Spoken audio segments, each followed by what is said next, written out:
Hi, I'm Bart, and I'm going to be talking about Cell Wars science today for Cell Wars. Now, what we're going to talk today about is how to secure your main cell to your mast. Now, when I started out in this hobby, of course I got on YouTube and I watched who I thought were the experts, and some of them might be very good sailors, but a lot of the advice you get isn't always correct. One of those types of videos I watched was there was this funny guy who seems, I guess he wins a lot or something, but he had actually said in one of his videos that when you secure your cell, it's best to have as least attachment points as possible. And in the video, he showed that you only tie a thread around the top and the bottom very loosely. Well, the more I got into the sport and the more I learned from the people who were winning, that advice is not very good. Now, we all know that a Dragon 465 like this boat right here, it starts with the metal rings. Okay, the metal clips that go around the main cell, they bind, they come off, which I've had, when I first started out, I had it happen a bunch of times. They cause the jib to bind on it sometimes and get caught. So we're going to show how to replace those today in the proper way. Now, I have to thank Fred from the Space Coast Model Selling Club. He's one of the best sellers of Dragon 465s that I know, and he actually taught me this little tip. And so we're going to go through how to tie it today. Now, down here on the floor, I have went ahead and I've put the different types of tools which you will need. I got a little torch there for burning the ends of my line. You can see the metal clips which I already took off one of the boats. That's the kind that comes standard with the Dragon 465. I have some Gorilla Glue there. I have a toothpick. I have the type of line that I use, which, to tell you the truth, on a Dragon Force, there's many types of lines, and everybody has their different preferences. But this is the particular type I use. It's 50-pound test, and I have some tape, and then I have some pliers there because sometimes those little metal rings are kind of hard to get off. So that makes it a little bit easier. And then, of course, I have my trusty scissors down there. Okay, so we're going to look at, if you do a close-up of this boat right here, you can see we got these rings. And see on the end of the rings right here, we have the little part that gets caught on the jib and they become disconnected. But as you can see, look how much room we have between the cell and the mast. It's incredible. And what we're trying to do is we want it to be tight, but not too tight to where it can't flow off of the mast.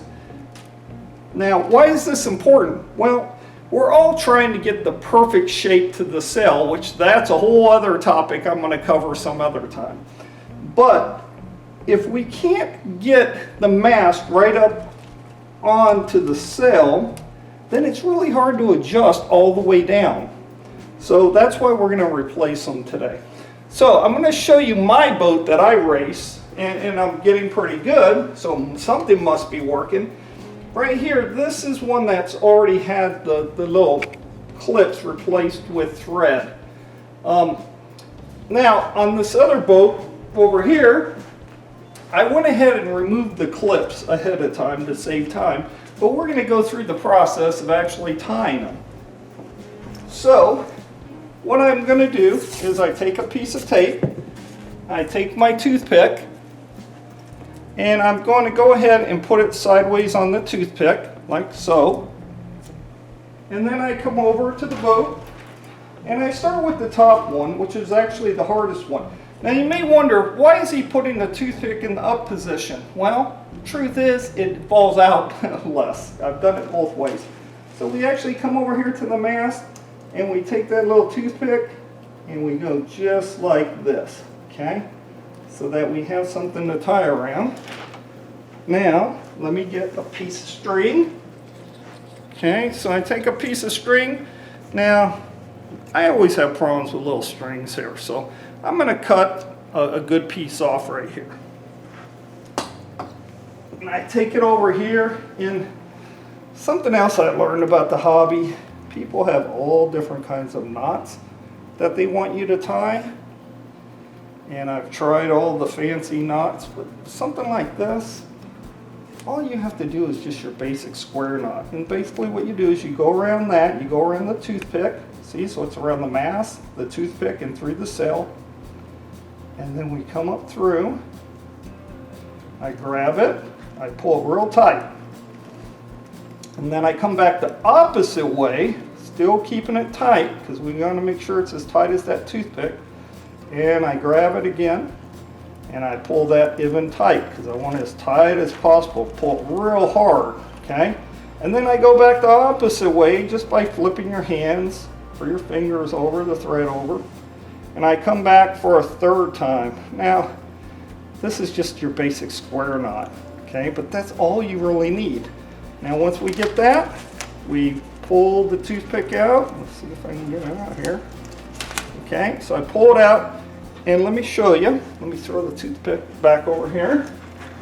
Okay, now we can see it's right up against the mast. You see the distance in between the mast and the main cell? That's what you want, but there is some looseness. We can see some looseness, so it will actually move around the mast. But if we do this all the way down, eventually we end up like on my boat right here, to where you can see I'm pulling back on the cell so you can see. Let's see how we get movement right here.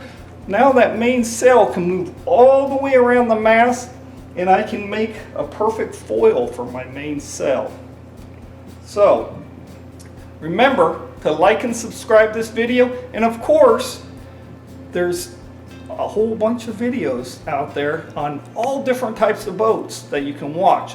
Go to our YouTube homepage. There's different lists you can look at, but please go ahead and subscribe to our channel so you don't miss a single Sail Wars episode.